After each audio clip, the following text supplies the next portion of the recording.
So today I'm going to be prepping some meals for my surgery next week. So the first thing that I did was that I went through my freezer and I looked for all the meals that I had prepared for single meals. And I was shocked how many I had done. So let me tell you what I have. I had just made the pierogi last week, so I have a ton of those. That would make several meals.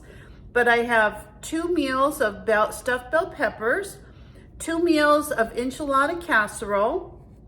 I've got 2 spaghetti sauces, so all he'd really have to cook are the noodles. I've got 2 of the chili dog sauce, which is easy, just let it thaw out and just put it over a hot dog. And then I had 6 TV dinners left. That's amazing, and they're all really good. Salisbury steak, different types of things.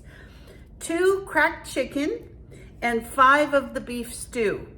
So that totals 23 meals that I already have prepared.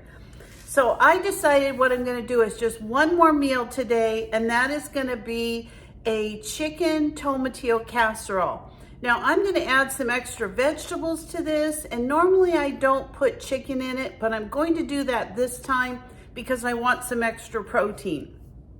So one of the things that they told me at my pre-op appointment is that it's really important, especially after your surgery, to be eating a little bit more protein than normal, and even the week before surgery.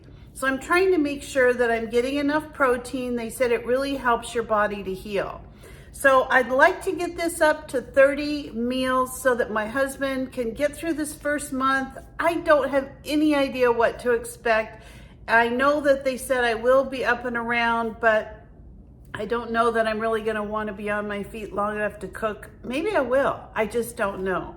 But I'm gonna put all these meals in a container in the freezer so it's really easy for him to go to these things and know exactly what to fix with minimal effort. So join me today. We're gonna be doing our chicken and vegetable tomatillo casserole. It's gonna be super good, super delicious, and I can't wait to get this one in the freezer. I'm also gonna have it tonight. So the next thing I'm gonna do is boil up a chicken breast. Now, if you have some chicken already cooked, you can skip this step, just shred it up and you'll be good to go. So what I like to do before I cook my chicken is I usually cut it into like little, squares. I just found that it cooks a little bit faster, and I like doing it because it also makes it a little bit easier to shred my chicken. Now I don't cut it up super small, but I just put it into little squares like this, and then I just throw it right into my pot. And this is just some water that I'm gonna put on to boil. Now I do salt the water, but other than that, I just put it in some water and boil the chicken up. So I've preheated my oven to 360 degrees, and now it's time to assemble our casserole. So I'm gonna start off, I actually put a few red and green peppers in here that I had frozen when I was cooking my chicken. And so all I'm gonna do is kind of shred this chicken up with a fork.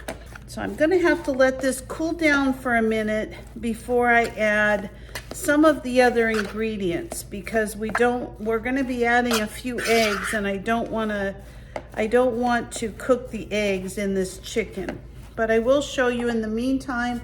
I have about 1/2 of a chopped onion that I'm gonna put in here. And we're gonna put in about 1 tablespoon of our Home Patch herbs. And I've got some pepper, add maybe 1/4 to 1/2 of a teaspoon, and a little bit of garlic. Not too much, I don't wanna overpower this. That's good. Give it a stir. Stir all these seasonings in. I'm gonna be adding my home canned tomatillo. And this is a salsa that I make, and I can it, and I don't even eat it as salsa. I just love the taste so much. I always put it in my tomatillo casseroles. This stuff is so good. Oh, I don't know what makes it so good, but it is delicious. And I actually grow these tomatillos in my garden, and then I can probably about 12 to 15 jars every summer, so I can have one of these casseroles pretty much every month. And this is really my favorite casserole. It's really good.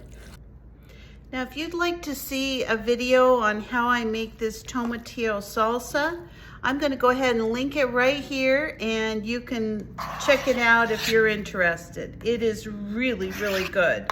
If you're not a canner, don't worry. I think this salsa would freeze amazingly, so you could always put it in Ziploc bags and freeze it if you decided to make it. If you're enjoying this video today, will you consider subscribing to my channel? Okay, now that my chicken has cooled down, I'm going to go ahead and add 3 eggs. Give it a quick stir. This, I'm going to add a little bit of milk, not too much, maybe like a 1/2 cup. So all we're going to do now is take some of our grapeseed oil, but you use any kind of oil you like. I'm just going to spray my pan so it doesn't stick. All right. Now what we're going to do is we're going to add some of these tortillas cut into wedges along the bottom. First, we're going to put a little bit of our salsa mix in. We're just going to put a little bit along the bottom. It just helps it so it doesn't stick. All right. Then we're going to put some more of our salsa mixture down here with some of our liquid. I'm going to put about 1/2 of it. I wish you could smell it in here. Something about that tomatillo salsa, holy smokes, it smells good. And I'm going to go ahead and put some cheese down. All right, and now we're going to put another layer of our tortillas. Now I'm going to put my last layer of salsa down. All right, I'm going to top with the rest of my cheese. Now, sometimes I put chilies in this, sometimes I don't. It really just depends. I don't have any right now. I usually keep some in the freezer, but I've actually used them all up. So there's my casserole. I'm going to go ahead and put it in the oven, and I'm going to keep checking on it. It's going to cook at least a 1/2 hour, probably more like 45 minutes. So for the time being, I'm going to cover this up with a piece of foil, and then I'm going to take it off in about 20 minutes. Well, I wish you could smell this casserole. My whole house just smells unbelievable. So I am just going to cut a little piece of this. It's time to eat here for me. And I'm just going to show you how this looks. Look at that. Yum, yum. So this is a great thing to serve with a side of salad. It just comes out so good. I'm going to take a little bite of this. I've had it many, many, many times, and it always tastes amazing. So good. Oh my gosh. So good. I hope you will give this a try. It is absolutely delicious. Thank you so much for joining me today. I hope that this video was of interest. If anyone else is prepping for a surgery or getting ready for something like that, this might be a big help for whatever you have going on after the surgery, just something to make it a little bit easier. So thanks again for joining me. Please subscribe to my channel, give me a like, thumbs up, I really appreciate it, and ring the bell for future notifications. I'll see you next time. Bye-bye.